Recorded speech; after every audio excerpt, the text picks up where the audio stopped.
বিদ্যুৎ ও পানীয় জলের বর্ধিত মূল্য এবং গ্রাহকদের মতামত উপেক্ষা করে স্মার্ট মিটার বসানোর সিদ্ধান্তের বিরুদ্ধে বুধবার কৈলাসহরের সেন্ট্রাল রোডে গণ অবস্থান কর্মসূচি পালন করল সিপিআইএম।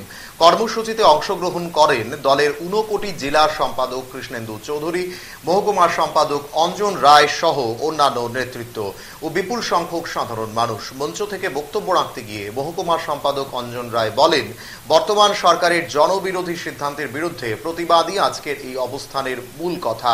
বিদ্যুৎ ও পানীয় জলের মূল্য এমন এক সময়ে বাড়ানো হয়েছে যখন সাধারণ মানুষ চরম আর্থিক সংকটে রয়েছেন।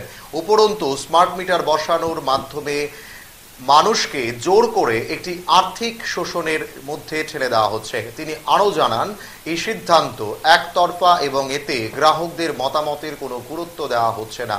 সিপিআইএম এই বিষয়ে রাজ্য জুড়ে মানুষকে সংগঠিত করছে এবং ভবিষ্যতে আরো বৃহত্তর আন্দোলনের ডাক দেওয়া হবে যদি এই সিদ্ধান্ত প্রত্যাহার না করা হয়। এটা তো কোনো চার্জ হতে পারে না।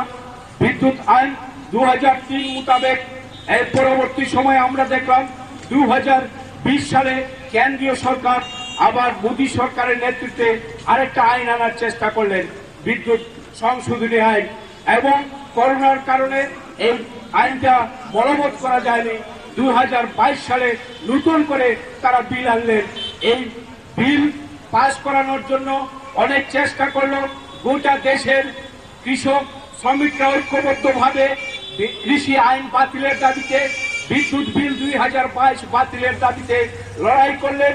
প্রায় আমরা দেখলাম 1 বছরের বেশি সময় ধরে এই লড়াই চললো।